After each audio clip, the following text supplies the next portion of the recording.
My name's Paul, welcome to Paul Perambulates.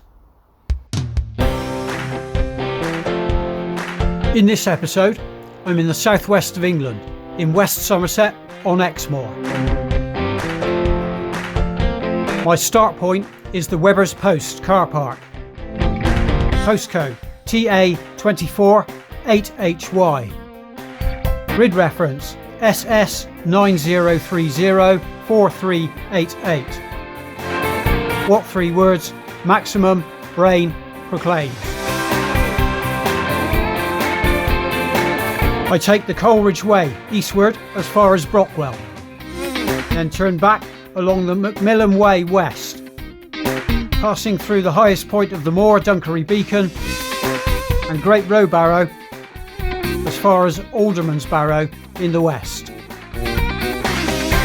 I then head back eastwards, past Hawkham Woods and through Horner Wood. Total distance 23.7 kilometres. Total height gain 710 metres.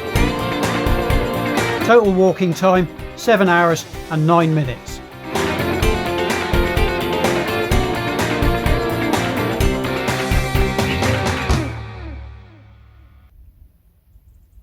This is the car park at Weber's Post.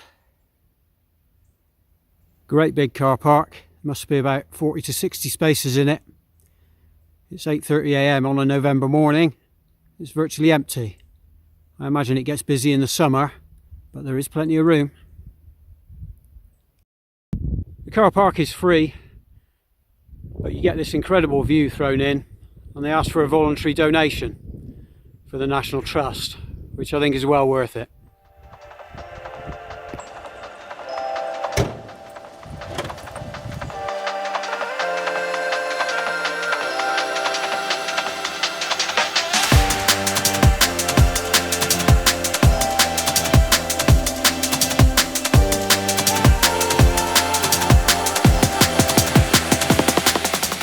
Sun's full up now. I'm on the side of Dunkery Hill. Nice views early on. Valley's full of cloud as I look over towards Minehead and Dunster.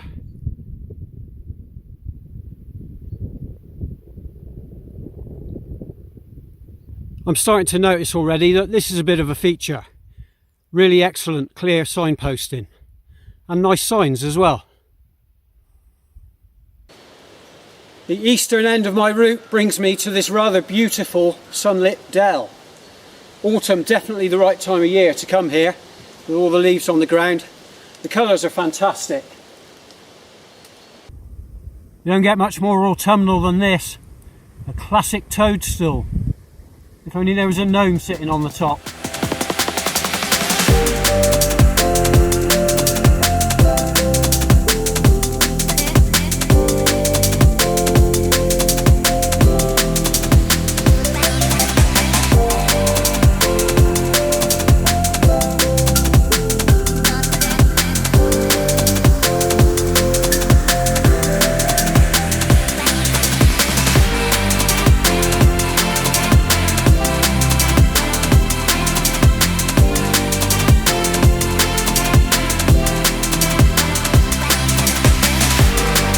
A long old slog up Dunkery Hill. A little bit dispiriting to be able to see the cars in the car park up there as well, but I'm pretty sure it'll be worth it.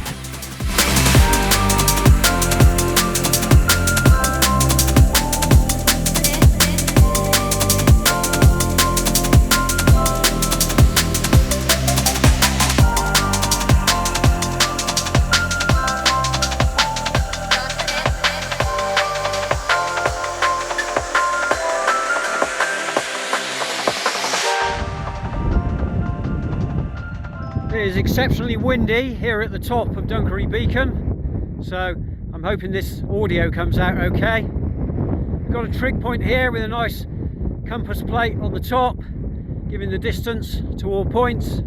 Behind it, monumental cairn. The plaque on it commemorates when the whole area was handed over to the National Trust for the benefit of the nation.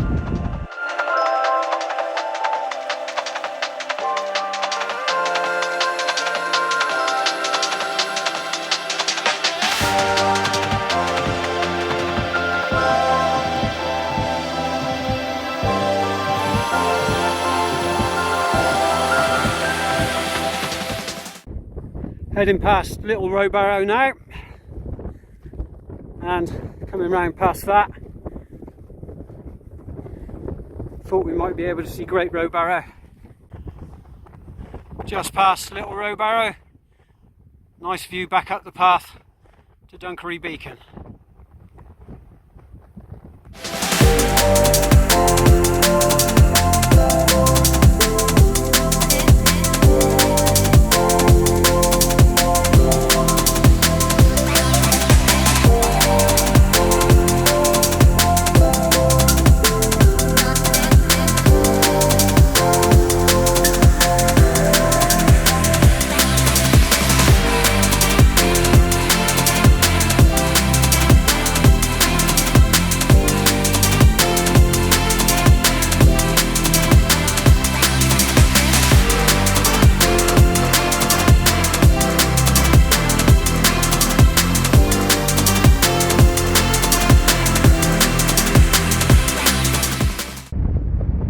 This is the cairn at Great Rowbarrow. Dunkery Beacon still visible in the background. I've come off that little track down from Rowbarrow now, joined back up with the main track, following along this tree line boundary. Nice easy nav, nice wide walkable paths, and I'm down out of the wind, which is a bit of a blessing really.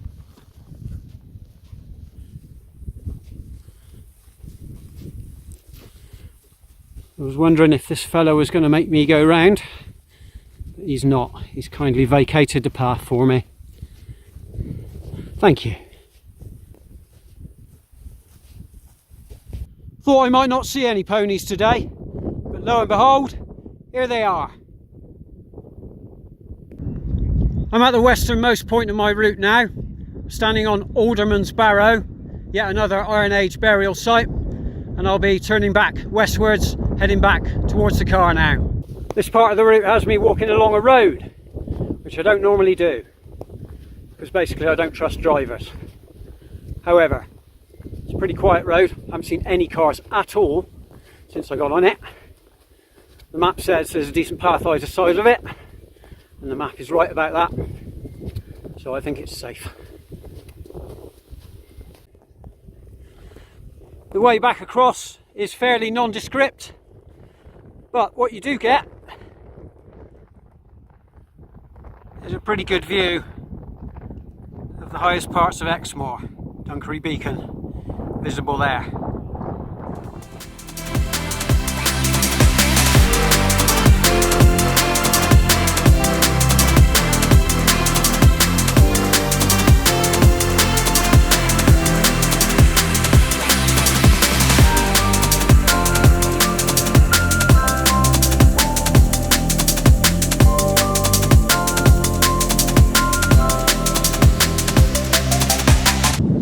Coming down this side, we also get a view out to sea, and if it was a clearer day, across to Wales.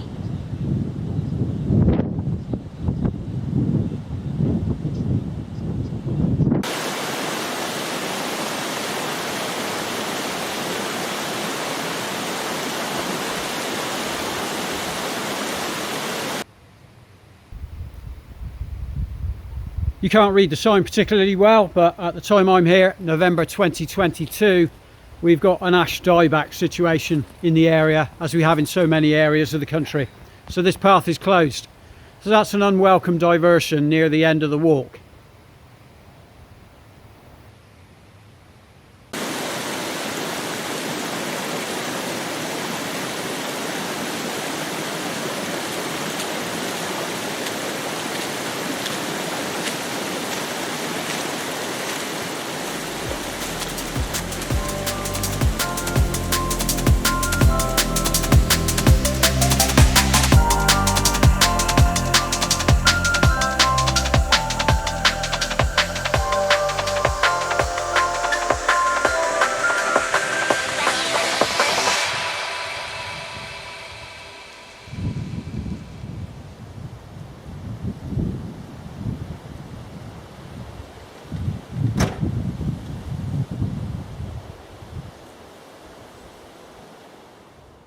We've covered the main parts of Exmoor in that walk: Rowbarrow, and particularly Dunkery Beacon, the highest point in Somerset and the highest point in the whole southwest outside of Dartmoor. I'm giving that walk a 6 out of 10 difficulty rating. In general, the navigation wasn't that hard, although it got a bit complicated near the end, but that was purely down to the ash dieback situation and the diversions that came out of that. The paths are good almost all the way round. Most of them aren't particularly steep. It is very exposed up there. Exmoor is coastal, so exposed to the prevailing southwesterly winds coming up the Bristol Channel, and it's open moorland up there, so I would pick your weather and I would come in the summer. It's actually quite hard to get to in terms of driving. There are a lot of windy roads to get there. You'll need to set off early if you want to get a decent day's walking in, especially in the autumn at the time of year that I've come. But I think on the whole it's worth all that. I would get up there and have a look at it. All maps and 3D fly-throughs provided by kind permission of Ordnance Survey through their excellent OS Online application. Big thanks also for all music used in this video to mixkit.co and upbeat.io. Specific song and artist credits can be found in the comments. These videos are designed to show you around the routes I walk in case you're considering doing them yourself. They are not designed to be any kind of hill walking training or guidance. If you need hill walking skills, obtain them in person from a reputable, qualified provider. Please don't attempt these walks without appropriate levels of fitness and equipment. If you don't have the required levels of knowledge and experience, only undertake them accompanied by somebody who does.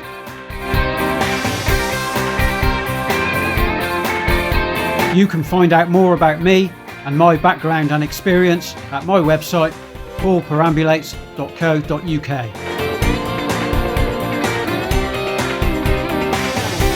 I hope you enjoyed this episode of Paul Perambulates. If you did, please subscribe and share.